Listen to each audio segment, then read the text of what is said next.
પાટણની હેમચંદ્રાચાર્ય ઉત્તર ગુજરાત યુનિવર્સિટી દ્વારા વર્ષ 2025માં લેવામાં આવી રહેલ LLB સેમિસ્ટર 4ની પરીક્ષામાં ન્યાયશાસ્ત્રનું પેપર ગત વર્ષ 2024નું કોઈપણ જાતના ફેરફાર વગર વિદ્યાર્થીઓને કેટલીક કોલેજોમાં અપાયું હોવાનો વિદ્યાર્થી નેતા યુવરાજસિંહ જાડેજાએ આક્ષેપ કરી પેપરો અને વિડીયો સાથે સોશિયલ મીડિયામાં વાયરલ કર્યો છે, જેને લઈને યુનિવર્સિટીના સત્તાધીશો દોડતા થયા છે.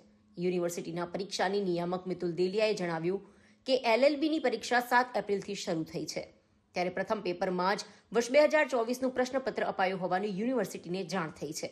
તેથી આ બાબતે યુનિવર્સિટીએ તાત્કાલિક ધોરણે 5 સભ્યોની કમિટી બનાવી છે અને જે એજન્સીને પેપર અપલોડ કરવા માટે આપ્યું હતું તે એજન્સીએ વર્ષ 2024નું પ્રશ્નપત્ર અપલોડ કર્યું છે, માટે એજન્સીનો પણ ખુલાસો પૂછ્યો છે. યુનિવર્સિટી દ્વારા વર્ષ 2025નું જ પ્રશ્નપત્ર તૈયાર કર્યું હતું અને અપલોડ રાજકોટની એજન્સી દ્વારા કરવામાં આવે છે, પરંતુ કોઈ ટેકનિકલ ખામીના કારણે પાટણની MN કોલેજ અને ઊંઝાની લો કોલેજમાં વર્ષ 2024નું પ્રશ્નપત્ર અપાયું હોવાનું તપાસમાં સામે આવ્યું છે. અન્ય કોલેજોમાં પણ ટેલિફોનિક સંપર્ક કરી પેપર વિશે પૂછપરછ કરવામાં આવી છે. આ બાબતે જે જવાબદાર હશે તેઓની સામે કાયદેસરની કાર્યવાહી કરાશે. સદર ઘટના એ LLB સેમિસ્ટર 4ની પ્રકાશમાં આવી છે કે જેની અંદર LLB સેમિસ્ટર 4ની પરીક્ષા એ 7 તારીખથી શરૂ થયેલી, જેમાં 7મી તારીખનું પેપર કેટલીક કોલેજો દ્વારા 2024નું ડાઉનલોડ કરીને 2024નું લેવામાં આવ્યું છે તેવી અમને આજે સવારે મીડિયાના માધ્યમથી જ માહિતી મળેલી. જે અન્વયે પરીક્ષા વિભાગ દ્વારા ચકાસણી કરતાં માલુમ પડેલ છે કે પેપર સેટર દ્વારા પેપર સેટ કરવામાં કોઈ જગ્યાએ ભૂલ થયેલ નથી. પેપર બનાવીને નિયત ફોર્મેટમાં QPDSમાં અપલોડ કરવામાં પણ પરીક્ષા વિભાગ દ્વારા કોઈ જગ્યાએ ચૂક થયેલ નથી, પરંતુ અપલોડ કર્યા બાદ જે કોલેજોએ ડાઉનલોડ કરવાનું હોય એનું જે મિકેનિઝમ હોય એની અંદર ERPનો જે QPDS મોડ્યુલ છે જે એજન્સીએ બનાવેલ છે એની અંદર કોઈને કોઈ જગ્યાએ ખામી હોવાના કારણે તમામ પરીક્ષા કેન્દ્રો 2024નું પેપર એ લોકોને ડાઉનલોડ થયેલું છે. સદર બાબતે એજન્સીના ખુલાસા પણ પૂછેલા છે કે આ કેવી રીતે આ ઘટનાક્રમ બન્યો છે, તથા જે પરીક્ષા કેન્દ્રો ઉપર 2024નું પેપર લેવાયેલું છે ત્યાં જે પરીક્ષાની અંદર ઇન્વોલ્વ સ્ટાફ છે જેને પણ તકેદારી રાખેલી નથી તેની માટે પણ તેના નિવેદનો લેવા માટે પણ અને પૂર્વ સુચિંતિત અહેવાલ લેવા માટે 5 સભ્યોની કમિટી બનાવેલી છે. જે કમિટી દરેક પરીક્ષા કેન્દ્રના LLBના દરેક પરીક્ષા કેન્દ્રની મુલાકાત લઈ એનો વિગતવાર અહેવાલ રજૂ કરશે, ત્યારબાદ એની આગળની કાર્યવાહી કરવામાં આવશે. એજન્સી પર કોઈ જાતની કાર્યવાહી કરવામાં આવશે? ચોક્કસથી જે એજન્સીની ભૂલ છે બરાબર તે માટે એની ઉપર કાર્યવાહી કરવાની થાય જ છે અને તે અંગે એની સ્પષ્ટતાઓ લઈને કે કેવા સંજોગોમાં આવી ભૂલ થઈ છે, કેમ કે આ ભૂલ એ ક્ષમ્ય નથી, કેમ કે આ રીતે એક ભૂલના કારણે વિદ્યાર્થીઓને સહન કરવું પડતું હોય છે.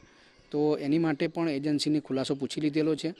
કમિટી પણ એજન્સીના જે આની કામની અંદર ઇન્વોલ્વ છે તે તમામના નિવેદનો લેવામાં આવશે અને એજન્સી અહેવાલ રજૂ કર્યા બાદ જ આગળની કાર્યવાહી કરી શકાશે. અત્યારે હાલ સદર પાટણ લો કોલેજ તથા ઊંઝા લો કોલેજમાં આ પ્રશ્નપત્ર પૂછાયું છે, તેઓ દ્વારા આપવામાં આવ્યું છે અને વિદ્યાર્થીઓ લખ્યું છે તેવી પ્રાથમિક માહિતી મળી છે. બાકીના પરીક્ષા કેન્દ્રો પર પરીક્ષા વિભાગનો સ્ટાફ ટેલિફોનિક પૃચ્છા કરી રહ્યો છે કે આવું કેટલા પરીક્ષા કેન્દ્રો પર થયેલ છે. ખાસ કરીને આજે ઉત્તરવાહીમાં વિદ્યાર્થીઓ પરીક્ષા તો આપી, હવે તેની ચકાસણી કેવી રીતે થશે? એની માટે જ જે કમિટી બનાવેલી છે એ કમિટીના અહેવાલના આધારે જ આગળની કાર્યવાહી એમાં કરી શકાશે. પરીક્ષા વિભાગની કોઈ ભૂલ ખરામાં? આની અંદર પરીક્ષા વિભાગની કોઈ કેમ કે પરીક્ષા વિભાગ પેપર સેટરે જે પેપર આપ્યું છે પરીક્ષા વિભાગે એ જ પેપર અપલોડ કરેલું છે. 2025નું જ પેપર અપલોડ કરેલું છે, પણ કોઈના કોઈ એજન્સીના પ્રોગ્રામિંગના ભૂલના કારણે ટેકનિકલ ભૂલના કારણે ગયા વર્ષનું 2024નું પેપર એ લોકોને ડાઉનલોડ થયું છે. તે મેઇન ભૂલ છે અને જેના કારણે જ આખો પ્રશ્ન ઊભો થયો છે. નમસ્કાર મિત્રો, હું છું યુવરાજસિંહ જાડેજા. હેમચંદ્રાચાર્ય ઉત્તર ગુજરાત યુનિવર્સિટીનો ફરી એક વખત નવો છબરડો સામે આવ્યો છે. જી હા, અહીંયા અંધેરી નગરી અને ગંડુ રાજા જેવું શાસન ચાલે છે. જે વ્યવસ્થા તંત્ર છે એની ઘોર બેદરકારીઓ, લાપરવાહીઓના કારણે વિદ્યાર્થીઓના ભવિષ્ય સાથે ચેડા થઈ રહ્યા છે. જી હા, આજ વખતે જે મામલો છે એ મામલો LLB સેમ 4ની વર્તમાનમાં જે પરીક્ષા ચાલી રહી છે તેનો છે, જેમાં 2024નું બેઠું પેપર એ 2025માં જે કાયદાશાસ્ત્ર ન્યાયશાસ્ત્ર જે વિષય છે એનું બેઠું પેપર પૂછી નાખવામાં આવે છે.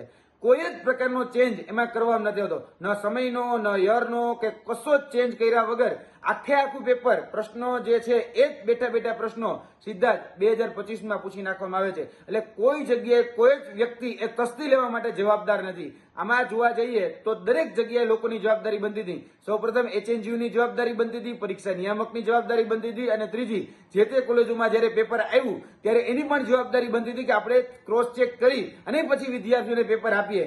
અમારી પાસે ઘણી બધી કોલેજોના ડેટા એવા છે કે જેમાં 2024નું બેઠું પેપર એ 2025માં પૂછી નાખવામાં આવ્યું છે. અને ખાસ કરીને જે પાટણની શેઠ MN લો કોલેજ છે તે અને તેની સાથે ઊંઝા લો કોલેજ છે, એમાં ખાસ આ બે કોલેજોમાં તો એવું બન્યું જ છે કે 2024નું જે કાયદાશાસ્ત્ર એટલે કે ન્યાયશાસ્ત્રનું જે પેપર હતું એ બેઠું પેપર 2025ની પરીક્ષામાં એટલે કે 7 તારીખના રોજ એ પૂછી નાખવામાં આવ્યું છે.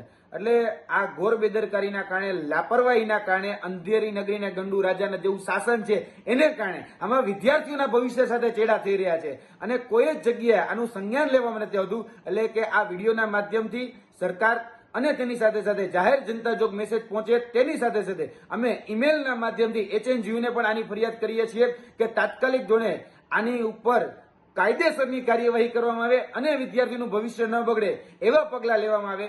કેમ કે વિદ્યાર્થીઓ સતત એક વર્ષથી મહેનત કરતા હોય છે આ પરીક્ષા માટે અને આ ઘોર બેદરકારીના કારણે તમે 2024નું બેઠું પેપર પૂછી લ્યો તો એ યોગ્ય નથી. એટલે તાત્કાલિક આની ઉપર સંજ્ઞાન લઈ, કારણ કે અડધી કોલેજમાં એવું થયું છે કે 2025નું પેપર આવ્યું છે અને અડધી કોલેજમાં એવું થયું છે કે 2024નું પેપર આવ્યું. હવે સાચું કયું માનવાનું? કે 2024નું આવ્યું એ સાચું માનવાનું કે અડધી કોલેજમાંથી 2025નું આવે છે એ સાચું માનવાનું? એટલે અહીંયા ક્યાંક ને ક્યાંક જે લાપરવાહી છે એ HNGU અંતર્ગત આવતી જે કોલેજો છે એમાં જે થઈ છે એમાં જો તાત્કાલિક સંજ્ઞાન લેવામાં નહીં આવે તો વિદ્યાર્થીઓના ભવિષ્ય સાથે મોટા ચેડા થશે. એટલે આ માધ્યમથી અપીલ કરી છે કે તાત્કાલિક ધોરણે વિદ્યાર્થીઓના હિતમાં આનો નિર્ણય લેવામાં આવે.